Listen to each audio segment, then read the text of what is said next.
BIM Bigas on Wheels. Ayan friends. Hello. Ngayon, pupunta po tayo sa ating biyayang bigas sa May Pilar, dito po sa Bataan. So, samahan niyo po kami.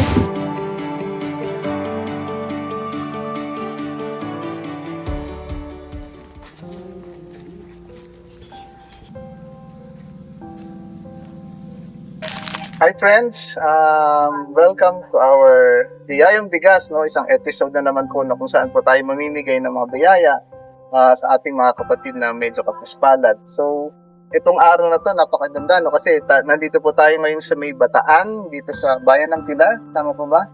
No? At kasama natin ang isang kapatid ng pangalan ay si Sister Jeline.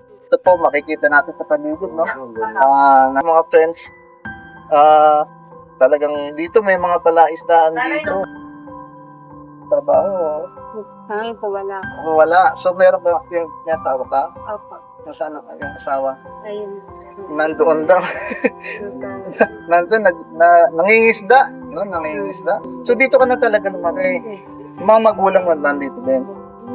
Okay. Tapos ngayon may sarili ka ng pamilya. No? So may mga anak ka na. Pangalawang asawa mo. So, ilan anak mo yun? Yung bali apat pangalan. So na ngayon is buntis ka. Salamat sa Panginoon mo. So, dito sa lugar mo, anong taon ka na ba? 36. So, ngayon kasi dito na talaga lumaki. So, dito na rin yung mga magulang mo. Tapos yung mister na taga-taan.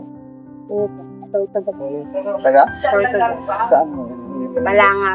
Balanga. Okay, so Bataan lang din.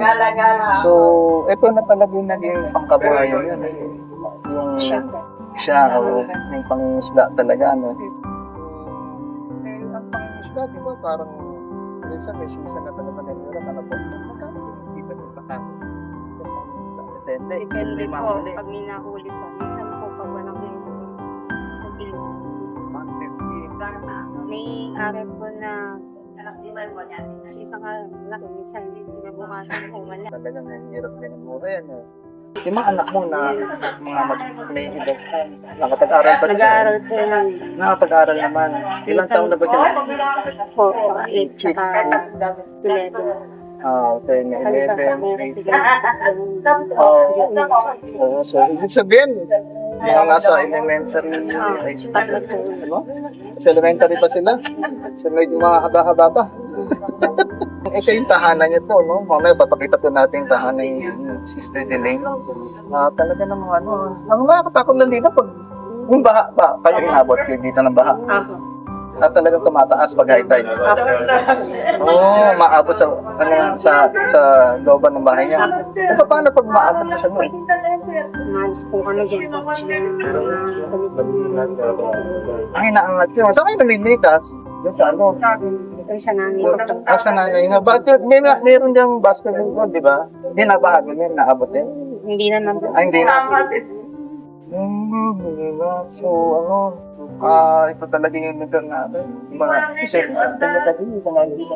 Bali, ito po yung talaga yung kasi nga. Dito siya sa Sa semento. Ibig sabihin,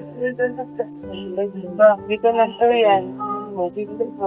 Ayan, sa papasok mo yun sa... papasok mo na sa inyo. Ito ang katagunan. Oo nga po yan. Kanal-kanal na. Pero binuksan po yun. Okay. Hirap yun, ano? Kaya lang talaga. So, awa na lang ng gusto.